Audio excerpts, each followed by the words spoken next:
Dorcas, avec Oyo, Atambolana Moutou, mais Lelo Atamboli Yemoko, Itamako Maman Dorcas.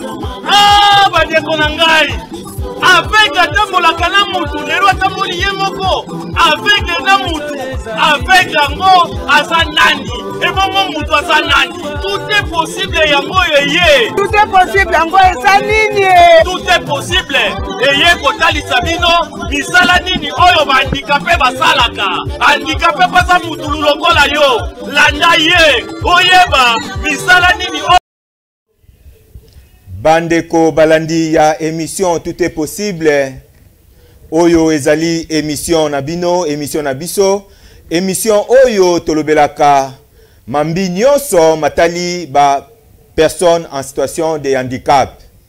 Tolakisaka bino que la personne en situation de handicap azali moto lokola bato nyonso pe akoki ko sala makambo nyonso oyo bato bakoki ko sala.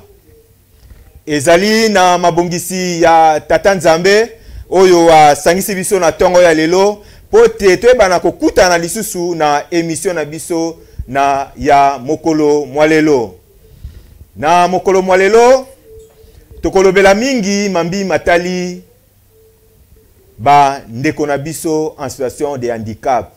Tokotala ba situation nyonso oyo ezali koleka na kati na biso ba personne handicapée.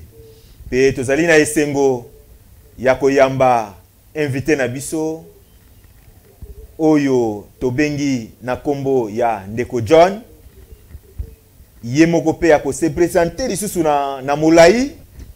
Ndeko John azanani asalaka nini, pourquoi yawa yemoko bokoyoka ngo na monoko na yemoko. Mbote na yo Ndeko John. Mbote, merci les journalistes. Tozali na esengo ya koyamba yo na mokolo mwalelo, mais yambo tokosenga yo o se présenter na bolai. Comme ça bandeko yo bazolanda biso ba yeba yo malamu. Matondo mingi, merci les journalistes, ndenge boyambinga na plateau na bino. Ka ndenge yo moko otikoloba ko nanga merci John Loketo, naza personne vivant avec handicap, ainsi que tobinga ka PVH. Je suis moteur et naza gradué en sciences infirmières, licencié en épidémiologie et naza coordonnateur de Nasubel des personnes vivant avec handicap, ainsi que au Sankoro et association des handicapés de Sankoro et qui est précisément à Tchoumbe dans le territoire de Lubef. Nazane sengo makasi ndenge opesinga opportunité ya kukuta na yo na plateau na yo et puis pona kolobela makambo o itali bandeko na biso etali bandeko na biso etali biso merci voilà. O etali biso personne vivant avec handicap. Merci beaucoup Ndeko John. Soyez la bienvenue. Merci monsieur le journaliste. Toyambi yo na émission na biso Tout est possible ya tongo ya lelo. Ndeko John, depuis un certain temps, moi ba nungu ekoti makasi kati na biso ba personne en situation de handicap. Moi bokabwani, moi ba groupe bimi ebele. Sikoyo tozoye bate ba groupe wana ebimi pona nini tope bokabwani wana pona nini euti wapi? Eza nini est-ce que eza récupération politique ité? Merci ndeko journaliste pour la mutuna na yo. Ndabanzi te émission na biso o toyeli elolo ekosunga ebele na kati na biso pona kolongola ba nungu et puis ba préjugé otozana ngo na kati ya mitu na biso. Omone keso otokotunanga ndeko na biso journaliste olobi ba division eza ko salema na kati na biso est-ce que eza makasi voilà est-ce que eza récupération politique est-ce que c'est parce que biso moko handicapé tozo Canada est-ce que eza na ba point mususu ba yo kansa comme si ba intérêt caché moko eza na kati o baninga bazo privilégier tembo na ko ibisa yo à bref monsieur le journaliste na bandeko nyonso bazotala ngai koyebisanga en bref te ke nanga na bolai po bandeko oyo bazolanda biso ba comprendre en réalité qu'est-ce qui se passe. Voilà bandeko mes chers spectateurs et loko na koyebisa bino lelo na kati na biso ba famille PVH soki bokamboni lelo esalemi monsieur le journaliste na ba nyonso bazolanda nga na ebiete ils ont déjà politique et côté na kati parce qu'auparavant tant au ministère ibimaki ou nani président de la République Félix Tshisekedi a perçu son ministère parce que ibele bazolo ba au ministère anezala ki ba tout ça oui na éviter parce que ma mususu na cause là na be formation moko siete ou na makambe le kaka mais ngana yoko mona que ministère ya ba personne va avec handicap ezala na noté na mboka na biso c'est toute la première fois nanga depuis tous autres quand atana ba internet to mona que loko anetika jamais ko sema na mokili mobimba ikozaka ba représentation représentatif bien mo kezo sema ya bongo mais ministère ndenge to ko mona ngo c'est toute la ma première fois pour na yo ke loko wana tango président de la République a moni que non eza et loko ngana la kaka il faut na sa nini na ko kisa asali yango apesi biso ministère mais ministère anezala ki déjà attaché na ministère mosusu to bondi ba ko pesa biso secrétariat tant ba pesa biso secrétariat nde na ye komona ba regroupement e bandi ebele pona ko sa nini pona ko kabula biso parce que biso ba personne vivant avec handicap tozaki bomoko si je peux dire tozaki bomoko to bani ko kutana malege to tozaki biso nyonso na cabinet basi na ba période na tozaki na secrétariat na biso te to ba kutana to na cabinet mais to bani kata mi balemi sa to bozo senti que tozana posta eloko yo président de la République a perçu biso. La biso ko zo comprendre ngo. Tango mbala mo ke loko ane bimi na yo ko comprendre que politique e koti na kati parce que to moni ba ministre na ba député mususu ba yo kota ba yo ko avier loko na biso de façon que ba sala ndenge ya ko manipuler biso. La biso ko zo comprendre ke ba ne ko zo comprendre là. Tango ba moni ke loko ane ilingi ko epesa ampleur. Bandicapé ba linga bazo valeur. Bandicapé ba linga bazo ba place na ba place bango bazala kité ndé ba yo ba lingi ko kotsa nungu na kati na biso pour ça nini to ka voilà parce que baninga na biso o bazana ka o ya nani ya bazo benga bongo nini sur fond kombo nino ba mi pesi wana bon je vais me rappeler dynamique quelque chose de ce genre o ba nani bande ko na biso ba mozo ibazali ah voilà réveil voilà merci réveil tango excellence asali réunion to saki na ministre na tembe to saki na ba mozoi na baninga mususu nyonso wana une semaine après nina komona coup d'appel e bengami e pa moto moko songolo pakala o yaka atana makambo ire na zo sala atana makambo yiko na zo sala il faut tout ça là revient na biso ngana ye to kutani j'ai compris que ba idée na bango ezana ba idée na ngate na biso bango non mon cher o to yiko sala eza poto tia division ba reposa ki ngati na suka de façon que c'est la partie ne loko na bango mais moi j'ai trouvé que ce n'est pas fondé si manena yoko comprendre que non baninga na biso baza sima ya moto moko non handicapé parce que na ko benga est valide parce que terme valide pas na ngana linga ngote qui sont valides et qui ne sont pas valides nous aussi nous sommes des valides na ndé na biso donc ngana linga terme donc na yoko comprendre que baninga baza sima na moto moko songolo pakala ou yaza non handicapé.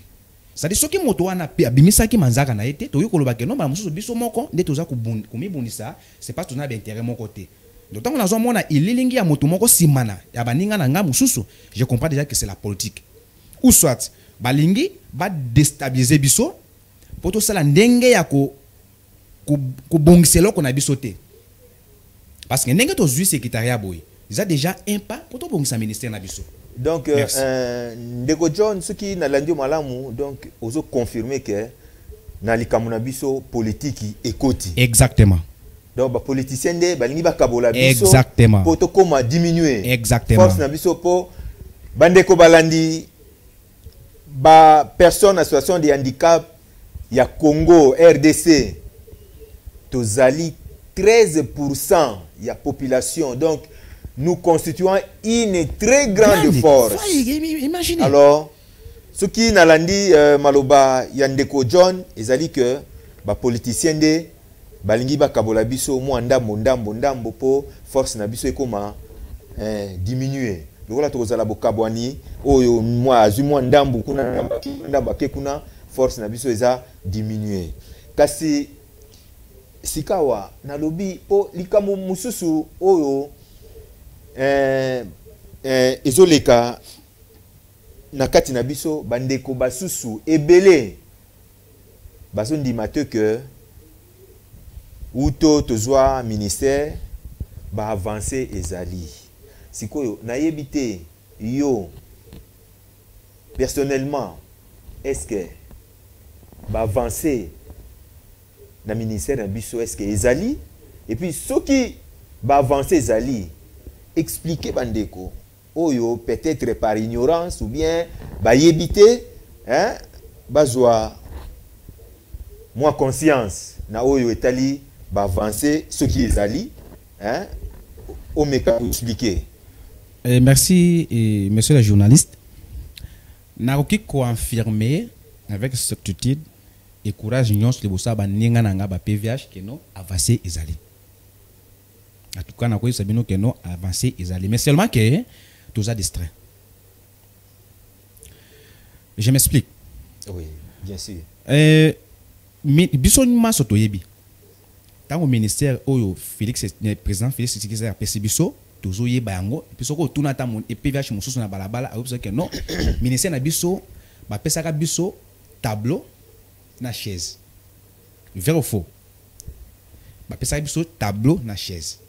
Ça dit tous a qui na dim sa sauter. Donc ils ont qui le ensemble vie.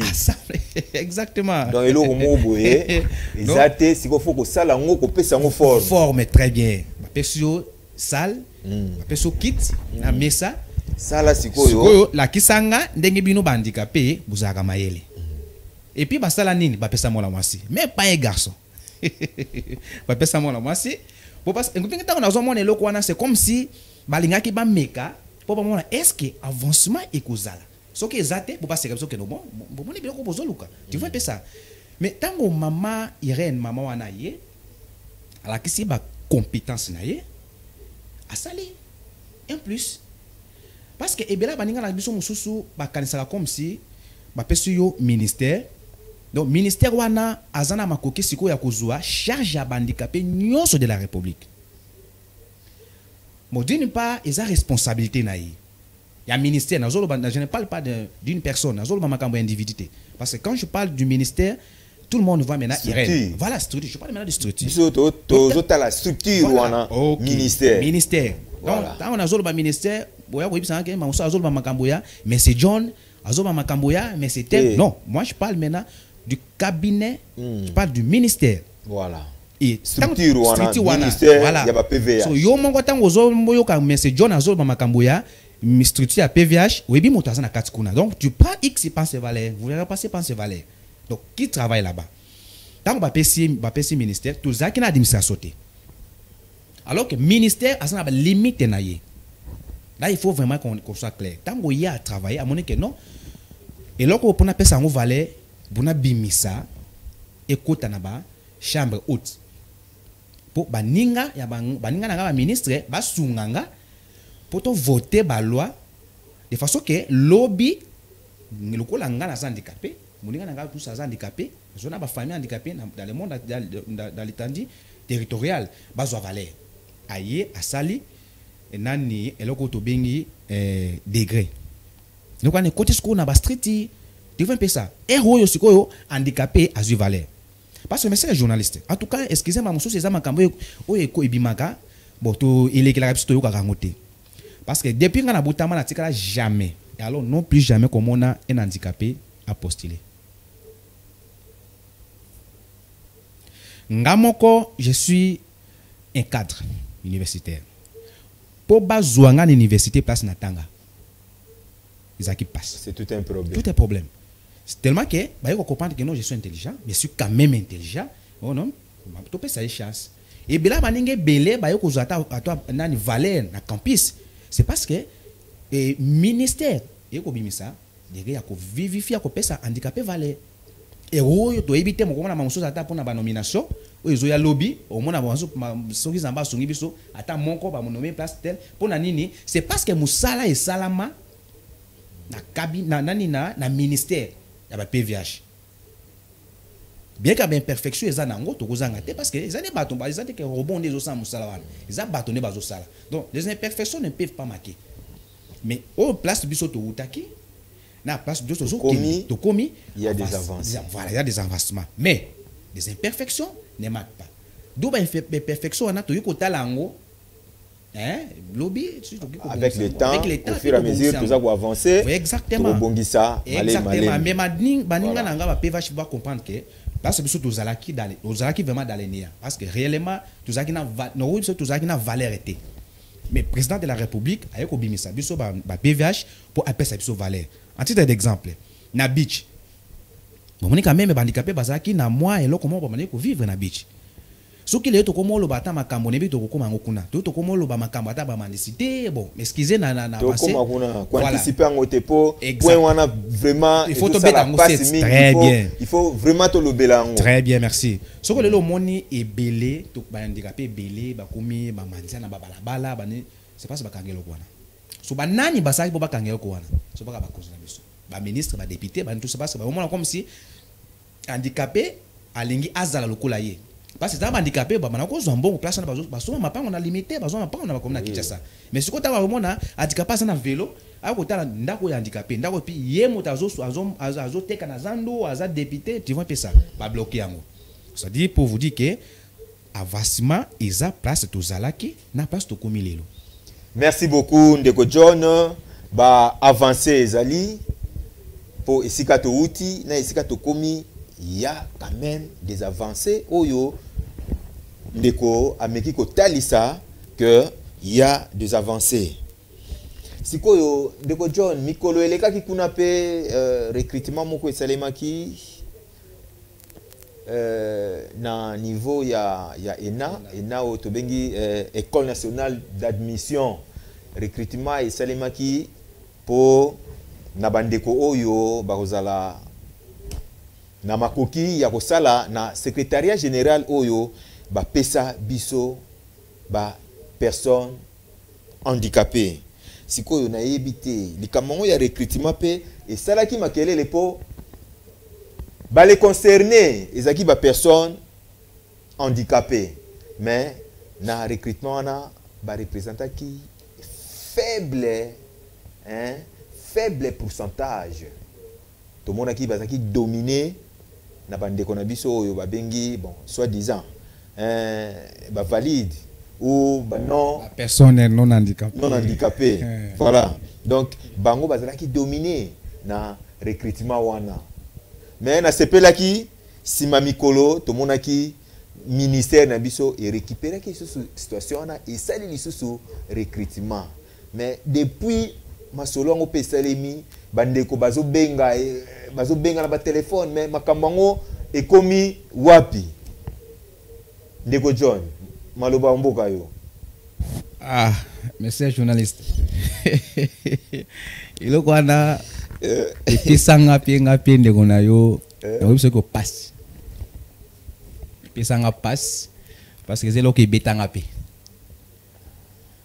betanga et puis et lokola mobali eza vu on a mesana ya baku na yeba ko digérer yango puis porte vie parce que moto a handicap na moto a na handicap bon na web magistrat eza un peu différent mais ngana sala ki penza bobongo nanga ilo ana beta kanga je n'ai pas vraiment aimé en tout cas je n'ai pas encouragé loba ki pe loba na esko zanga te merci parce que na so na ebiso kete o na zaki kim yako zanga te et puis ngaso na ina ibisa yo na kinaka sima moto te ningo zo mona ngaboy naza penza na makila lumumba bato bayebanga ata na ministère ata baningo na tanga bango so ba moninga ata na paba so non mais c'est John akinaka sima moto te na kinaka vraiment idée ité pa ba concerné la biso no eloko bobeti ngo libanda to soki bolingi ke ata lobby chance epesi biso tout ça nenge ya ko améliorer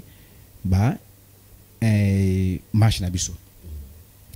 Comment expliquer ministère ya ba PVH bu sali recrutement et ba PVH bazo bazana 4 ya ENA moins de 20%. Je répète encore moins de 20% dans l'étendue nationale.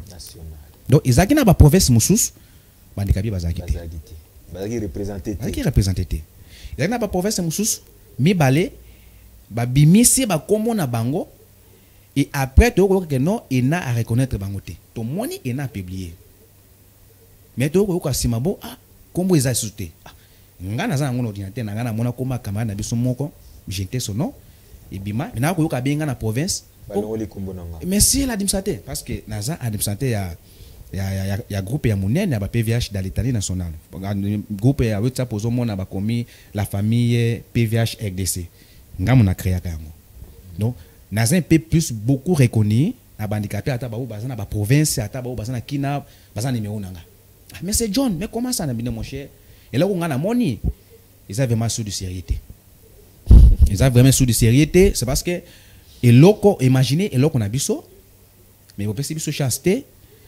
et soit disant que ba critère ils la quitté monsieur les journalistes yo oza handicapé oyebi pasi ya handicapé oyebi ba vie handicapé ba vivre nango soko lingo sunga baninga malgré eza toujours kezaki loko ya nani ya ministère te ina nde azwaka charge ya ko recruter bato mais yo oyebi ke handicapé ninge bato bazolo bilango handicapé batange belete ba o bazwaka chasse ya kotanga basi ba dépassa déjà date nani âge ya recrutement mais est-ce que okokaki ko sala eloko moko te pona ke bandicapé bazo ndeko John nakati maloba mukie donc eloko wana ENA esali yango sans tenir compte ya don ya handicap exactement donc il y a bimisi yango na vie à tout le monde donc ce qu'on moni makambo ata ba pourcentage ebetamaki c'est parce que ministre atiaki miso nae pour de façon que pourcentage ya handicapé ils ont un peu likolo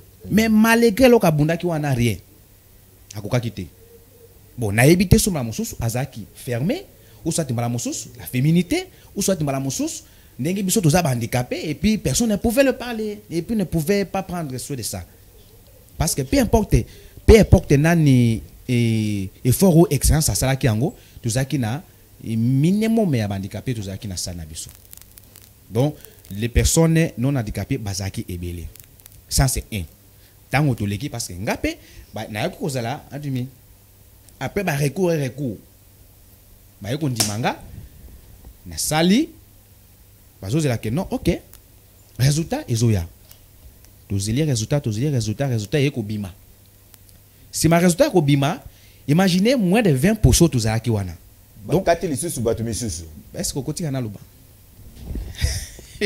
mabeza pa na yo nga nazo moins de 20% tozalaki wana bake ko kata lisusu bon bandicapé baye ko kutana na étendue nationale comme moins de 10%. Na iso ma aussi zaki 2% sur combien de pourcents et comme eloko moko ya 8 kilo bayo nga sokolo belango souté. Et tango na yeko te ko mona ko kumia makele pe bani ko betama. Ah mais ce n'est pas normal. Et puis si vina mbutu parce que ndenge za boye za te que toujours vivre na passe. Non. Ils ont bato mususu bandicapé mususu batanga. Moi classe na bango ezo sa ke moi fufu betama. Moto mususu azosala moi na azana coordonner azosala moi eloko na ye azoli ya fufu na ye bani tout ça. Non, moto mususu tanga azokanisa comme si handicapé azako s'intéresser na makambo ya ministère, c'est parce que azokelela. Non. Par exemple bato basala ni nani fakito soit une option ya technique. Akola lanzala te. So naza munganga nanga na tongo na kokende. Na utipe musala. Na kena beti ma tongo na mi ba na 1000 francs madame ça fufu nalia. Lobi na bimo kanisa comme sengo na motambongo bo. To misana na via fachi.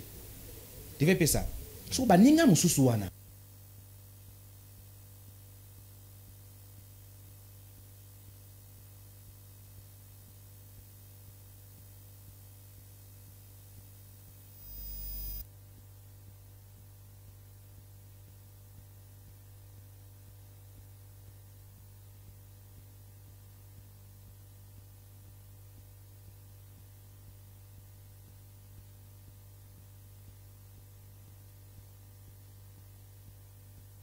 Ina baya ko s'identifier parce que ba pesa biso promesse ko handicapé nyonso oya ko leka na texte ina o to saka na ina wana bino tubo za récupérer wana zaki ezakute loko moko ko bomba te ezaki maloba excellence alobaki yango publiquement bo banga te mutango likano tout le monde présenter ki yango akozani na akoza récupérer parce que on a déjà que ba oyo ba moko na kati na biso bazana ba mayele ya kusala musala kati biso OK boya toye tango toye ba moko ba récupérer ba komo na biso et comment ya ko récupérer so ba komo na biso to ya kutala ba komo ya bato mususu bazate et ko suko kombo ya ba valide.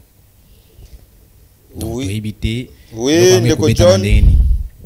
Donc likambo ya recrutement ti na ngunga o tuzo solola likambo recrutement tuzo zela kaka mais sikoyo o ezo sala susu pasi koleka ezali problème ya bandeko na biso oyo bazo vivre na mendicité na éviter solution nini oyo yo koki ko proposer na bakonzi ya mboka to pe na ministère na biso moi solution to tukeli so na temps ebelete. Monsieur le journaliste, et là que tali mendicité na famille à ba PVH na ko bisa que iza eloko moke usala nga pe passe et ça pe baninga musu patango mona baninga na biso musu bazo tambola na balabala alors que tout dans le ministère. Et qu'est-ce que je vais dire? Au moni ero yo ndeto zaboye ministère na ko bisa que ministère ba PVH azana makokite ya kuzwa charge ya ba PVH nyosote. En tout cas, il faut qu'on soit clair. Ministère azana administration te. Parce que n'est pas possible so na ni secrétaire général ti lelo na ko na beta kitete là. Ti lelo secrétaire ça mina noté. Mais ce que zo comprendre nga. Alors que pour baninga wana ma se retrouver, il faut d'abord tout banda administration et banda. Très bien, exactement. Voilà. Parce que ministère a eu ça là jamais encore avec un partenaire pour aya kusunga bandicapé. Osoka moni moto aye na moins plus na ye kusunga bandicapé, kulubate kaliki et pas ministre. Parce que il faut une administration pour moto aya kutia mbongo na ye pour asunga ba aveugle, asunga ba monter, asunga. Tu vois un peu ça?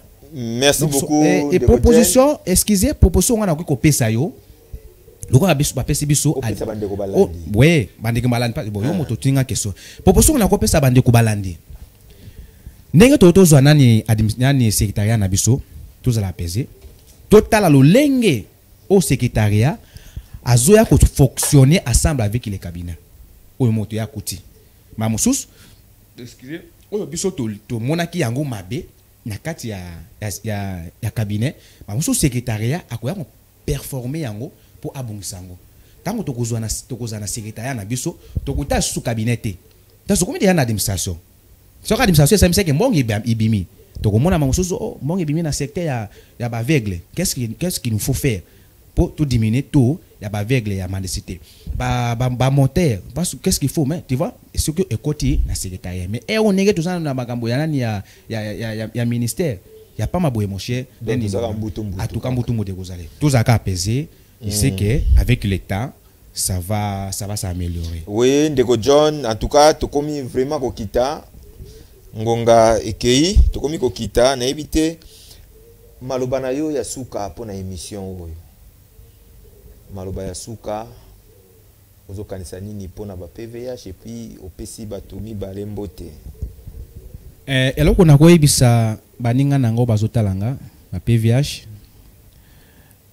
tuzala na sima bato te lokola toli ona kopesa bango eloko to boni nango musika bao banana bango ba mususu bakufa ba mususu ero na ebite ndenge ni bazali zama pesa biso grâce tozui administration na biso moko tuzabo moko na ebike belé bakuluba o alie mbongo ya Irène a corps prier o cabinet corps prier rien ndenge nango mona nga boye excellence Irène ayambanga ke une seule fois na birona et puis na kendaka te bina ba comportement moko na mona ka plus surtout batouage na ye et comme vous ko décevoir on a ko na cabinet ayama qu'une seule fois on a ko solana ye comme moment boye et puis elle m'a réussi tout solide très bien je viens m'accepter na sebek pendenga ayamba kanga ya pendenga toujours quand ça les bosote rien ayamba bato te elle m'a réussi alors tous la momoko to longwa sima bato to ya to combattre pour to bongisa loko na biso ata yo zana kamususu d'abord na kati na biso ba famille handicapée ba PVH tous a divisé te tous a ennemi te ngane nous a buna za kan ennemi ya PVH te la sola kana excellence ye moka epsana ke non de komona nga boye na linga kate mutasakana na un handicapé na kuina kutaka jamais kuzala na ennemi na handicapé te boya to sangana to za bomoko pour ça la ndenge akutambisa administration na biso soki lelo to komi ke no to komi DK 4K yo mala muso zona mayele ya kokotsa na kati ya administration mais parce que ozoyo kana na individu moko te oyo azana kati na ba oyo omoni ke otiesko handicap na kati ya nini ya secrétariat na biso alors que tozana posa na oya toza biso nyonso bomoko to kende liboso to memeloko na biso liboso ba oyo bazo tinika biso po toza to kabona lobi bakoyako bakwa seka biso exactement mais surtout toza bomoko et que tozui secrétariat ngala zo loba makambo ya ministère te parce que ministère italinga te ministère za makambo na bango politique ngala je parle de la secrétariat parce que tant ngala kozana kata secrétariat yo kozana kata secrétariat yo ko ndima jamais le intérêt ya oeza pona famille na biso tu vois et loko ezo sangisa biso na minute c'est nos handicaps voilà tu vois tout ça tant toza bomoko naza sûreté que yo so ba pesio et tâche moko na kati administration et puis dossier un handicap comme moi et comme na bureau na yo o privilégier une personne non handicapée je ne pense pas tous à moko tous à famille moko to simbeloko na biso na CG na biso to kende liboso pour lobby totala oyo to koma mikolezoya nde eloko na ngina lubango merci beaucoup pesa batmi balembote to kita tozo kita déjà noki na pesi groupe nyonso ba minga déjà ngonga sekoki na pesi groupe nyonso ba bibiso wa tukana sepeli makasi pona fondation Malua pona nani idée o ya sala ki pona koyamba biso babola na we bakeba ni kapo to babola mais lobby ko benga bobola te parce que lobby tango komona moto monso ayena komi véhiculer o mona so bobola te mais héros to za vraiment to reconnaissant na fondation Malua pona émission pesa biso to futaka 0 francs en tout cas Zambé apambola e lobby akoma kosela biso ya makasi nazo pesa mwasi nanga mama Emerase Sopoloketo na bébé na biso Lydie Loketo nazo pesa excellence Irène la haute tuette sali en passant nazo pesa famille nanga nyonso ba PVH so na lobby na bana ko citer bino nini mungi koleka nyonso na pesa bino nyonso mote na kombo ya Yesu Kristo et d'alinité bao bazana Sankoro bao bazana Kindo bao bazana Goma bao nyonso tout na pesa bino nyonso mbote na kombo ya Yesu Kristo. Merci beaucoup bandeko balandi soki bo sepelaki na émission oyo pe bo landi biso ezali grâce ya FM TV kuna tomoni mingi président Billy Malua oyo a sacrifié espace oyo po biso toyeba na komilobela elongo na lipasa na ye Jean-Marie Mboma topesi bino mbote sika bozwami pe topesi mbote na ba PVH nyonso na bosanité bandeko na nga ya anga topesi bino mbote topesi mbote na mukonzi mboka mukonzi mboka Fati Beton akanisa biso azwa ministère mobimba apesa biso Zamba pambola donc topesi mbote mingi na mukonzi mboka Félix Antoine Tshisekedi topesi mbote na mama na biso son excellence Irène Sambo Diata pe na secrétaire général na biso François Kassanda topesi bino mbote pe topesi mbote na balandi nyonso ya FM TV topesi mbote na maître Dudunganga maître Lola na Bruxelles topesi mbote na Roger Kilesi na Suisse Bob Kilesi na France famille Kilesi Mobimba topesi bino mbote topesi mbote na Miki Michael Bengo topesi mbote na ba mama oyo basimbi FM mama Fifi pe mama Rit pe topesi mbote na famille Miyalu Mobimba kuna na moni Ndeko Fujo nous sommes ensemble pe mama Bibi Chezenge mwasi azanga mbanda topesi mbote pe topesi mbote na Fila Mumbenga mama na Valencia Léon Dekele tobosani yote topesi mbote pe mbote na ya Jacques Kilesi Pe na balandi nyonso to pesi bino mbote to komi mbala ya sima. Merci na bino nyonso.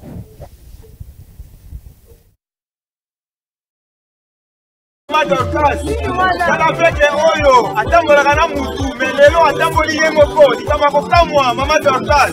Ah bandeko na ngai avec atambolaka na mutu lelo atamboli ye moko avec na mutu avec yango aza nani ebongo mutu aza nani. Tout est possible yango yeye. Tout est possible yango eza nini.